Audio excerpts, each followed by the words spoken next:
Welcome to the Hypnotics. I'm Alex and that's Lita. We just got back from Polestar Day. Polestar Day in Santa Monica, California.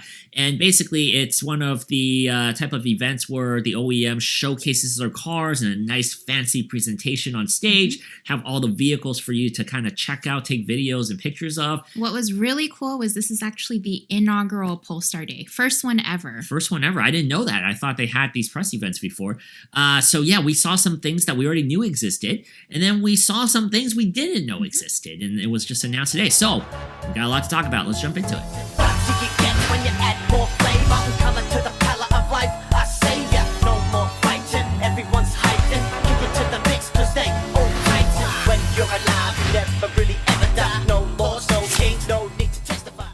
Alright, so when we first got in there, it was just a beautiful stage with, of course, beautiful looking cars. And we got in there, big screens, presentation was terrific.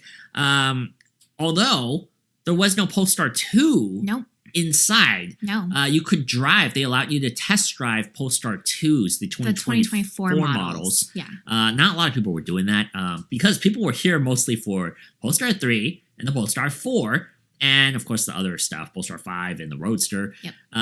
But the Polestar 4 and the 3 were the big stars here. We got to sit in the car. We got to see the car. But let's talk a little bit about the Polestar 3. So the Polestar 3 obviously is going to be the first car out of the new ones to come out. We know this. They said that it's going to come out to customers somewhere in 2024. Early 2024. Yeah, somewhere in 2024. And that car, we have known for this for a while. It's going to be built in the United States in South Carolina in the factory there. And the Polestar 3 is a SUV. It seats 5 people. And what were your impressions of it, Lita? I really liked it. It was surprisingly roomier looking inside and roomier feeling inside than I thought. Yeah, it has some Volvo vibes, like kind of like an XC40 kind of vibe to it. But it's very aerodynamic. There's slits in the front and the back, just like slits everywhere. They were kind of explaining that's how the air goes through, and that's how they make the shape more aerodynamic instead of making it completely like a curved body, which you can physically see that, and we have some B-roll running of that. So yeah, my impression of the Polestar 3 was very positive. I didn't love the look at first, but it was kind of growing on me, and like Lita said, the interior was very roomy. It was very comfortable. I was actually also pleasantly surprised at the suspension. Yeah, during the test drive when we were sitting in there, it was very smooth. So they took us around Santa Monica, around the hangar where the event was. And yeah, we were going over bumps. They were doing the torque, accelerating. On the Polestar 3, we did kind of like a sharp turn, cliche corner kind of thing. They demonstrated that for us. And yeah, it was a very stable car. And I definitely felt like the suspension there was... I feel like it was more solid than the our Polestar 2. Yep. We haven't driven the Polestar 2 2024, even though we probably should have there because they had it there. But yeah, the Polestar 3 just felt really roomy as a passenger in the cockpit area, the front 2 seats and the back seats. Did you like the updated new monitor too in the front? Yeah, so they actually shrunk the driver's display.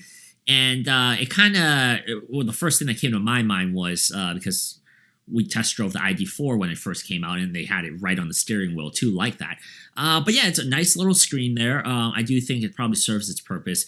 Both of us have been well acquainted with the Model 3 with all the information in the center there. So I don't foresee that being a problem with limited information there. What did you think of it? I really liked it, especially considering that the dash or the display next to it is large and vertical size now too. Yes. And I thought it was a good addition to have with each other. Yeah, and we did get to kind of see the new Android automotive system, which is different than the one we currently have on the Polestar 2. But yeah, I'm very impressed with it. As tech reviewers, we use a lot of software from mobile devices and tablets, and you see a lot of heritage there. Obviously, Google designed this with Polestar. So I do see a lot of potential here, and I do like the layout. I know some people don't like using on-screen panels for everything, and they did add some more in there. I know some people are going to hate it, but the glove compartment now is You just gotta, like Tesla. You gotta push a button on the screen. You got to push a button it. on the screen. There's no more physical button for that. So that was a big change that I was kind of surprised that they did. Okay, so Polestar 3, great car, great looking car, it drove really well. Polestar 4.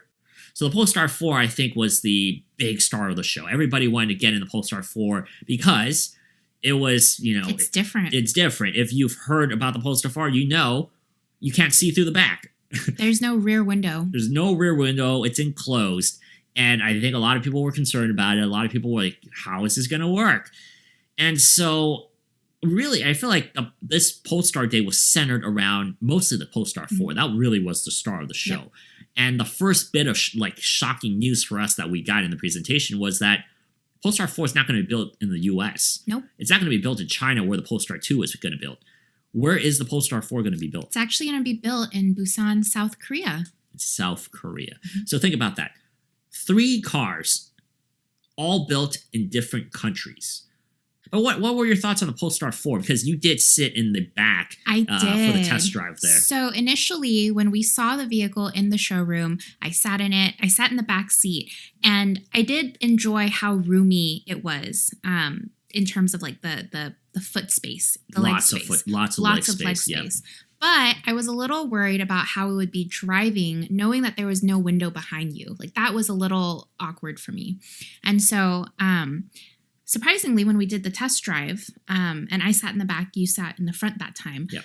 I did not feel claustrophobic at all. I did not feel like there was anything blocking me. I didn't feel any of that because there was so much headspace in the vehicle. And on top of that, the windows on the side, I don't know if they were necessarily bigger, but they felt more open. Yeah, I was also really surprised when I was sitting in the Polestar 4 at just how spacious and roomy it feels. There was plenty of headroom. Just seeing that headspace and just that amount of like airy room in there, it really helps because the car outside looks very deceptive. Yes. Throughout the day, we were mistaking it for the Polestar 2. We thought it looked just like a Polestar 2. Yeah, in the streets, it does not look that much taller, wider, bigger, longer. I mean, the car does not look like a SUV. It looks like a sedan. It looks like a sedan. Like a sporty Especially sedan. From the side, it very much had the same kind of Polestar 2 vibes that we're familiar with. But once you go inside, it is so roomy. And especially compared to the Polestar 2, it is so much more roomy. It feels more like I guess like how Hyundai and Kia kind of do the whole living room space. It did feel like a living room. And especially in the back, there's actually these buttons that you can actually adjust your seat. In the back seat, you can actually adjust the two main seats to go forward and back a little bit more. And that actually made a huge difference when it came to like how your back felt and moving forward and back. It was actually very comfortable. Yeah, the back seats reclined to about a 45-degree angle. So I mean, when I turned around and looked at you, it looked like you were in a limo and then we're just missing champagne. I mean, so because there's no rear window, there is a rear camera that projects onto your rear view mirror. That's a tongue twister, man. But yeah, anyway, so when we were doing the test drive, the guy driving us basically had it on the whole time. He was flipping it, showing us, and we've seen this from like Hyundai and other players, Toyota, where you can kind of flip the rear view mirror make adjustments to actually see the mirror and also then flip it to see the actual camera. So all of that works standard that we've seen before.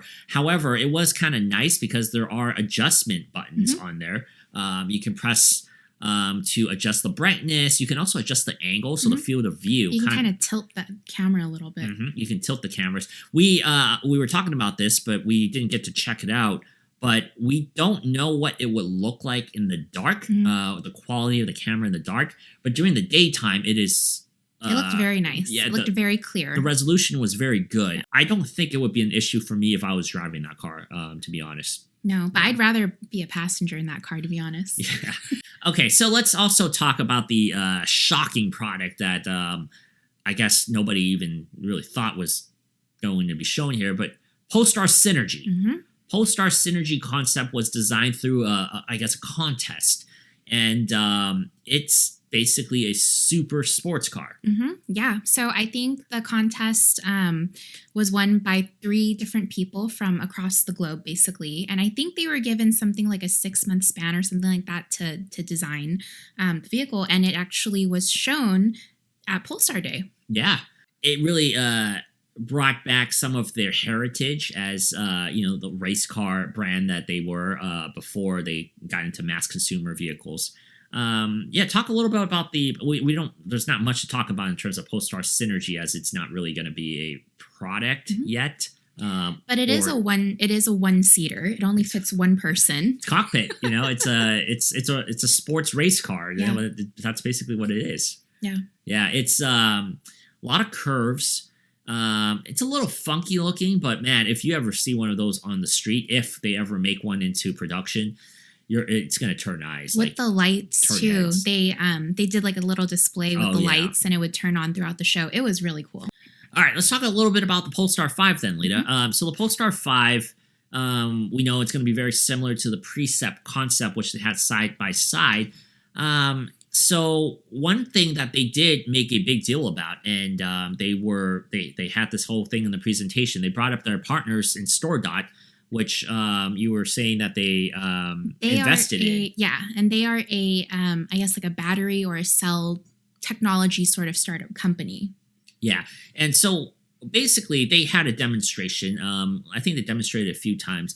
Their moniker for this company, StoreDot, is 105. What that means is they say you can charge a vast amount faster than what we have now. So the demonstration they did was that they were going to charge a certain percentage. 100-mile battery. Yeah, 100-mile battery in 10 minutes. Yeah. The faster it charges, the heat management, they say that they got that under control, and that fast charging will not damage the long-term health of your battery. So it all sounds good. It sounds really interesting. They said that they're going to do live tests with the Polestar 5 very soon. Actually, it's coming up. So we're going to see. We're going to see with the Polestar 5 if this thing does play out with StoreDot's battery technologies, XFC cell stuff. This could be the fastest charging car, and it could potentially change the industry. But once again, this is all just concept right now. We don't really know for sure. But yeah, the Polestar 5 is it a sedan? I guess it's a sedan, right? I guess it's a sedan. Yeah, we actually weren't able to look inside the vehicle. So we only saw the demo outside, the concept of it outside. Precept. Yeah. But it looked really sleek. I liked the way it looked. And it was very, very Scandinavian modern design. Yep. It's basically Polestar heritage all the way through. And same thing with the Roadster. They had a Roadster on display. We didn't need to go inside because it's open. But like we were joking. A few of us were actually joking throughout the show. Which one's going to come out first? The Polestar Roadster or the Tesla long-fabled Tesla Roadster 2? Yeah. Who knows? I don't even know if the Roadster will really come out for Polestar. They say it should. So basically, there's a car coming out in 2024, 2025, 2026. And they are also looking to be, as a business, to break even in 2025. 2025. Yes. So yeah, there's a lot of potential with this company, a lot of products coming out. And let's talk now about the final subject that was really big. And they had some news that we needed to share and learn. China. Let's talk about China. So we all know what's going on with China, the US, and the world, and Google specifically. So what happens when you have Google as a main player in this car, which it is on a Polestar? China and Google aren't on good terms. So what's happening with that, Lita? So Polestar will actually be developing their own unique OS called Polestar OS for the Chinese market. Yeah, apparently Meizu is owned by the same parent company as Polestar, which is Geely. And it's a big Chinese company. They own a lot of stuff, Volvo, and it was just surprising because I did not correlate Meizu with Polestar. And Polestar, and the reason we're saying this is because Polestar is using Meizu to develop the OS. Polestar OS is going to be basically Meizu developing their Fly Me OS onto the Polestar, and they kind of showed like a little bit on the video during the presentation. Well, and they're developing the Polestar phone as well, I believe. And unfortunately, we won't see it. We only see it in videos from China because we're not going to get that in the West.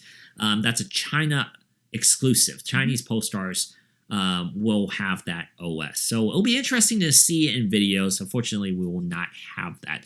But yeah, China is a huge player in the EV market. They were even talking about that in the video. So for the future of Polestar to be successful, it really will have to have China as a main player. Yep, absolutely. And it's really exciting to see them, host these events and be able to make these announcements and be able to share them too. So it's really cool. I had a lot of fun. Yeah.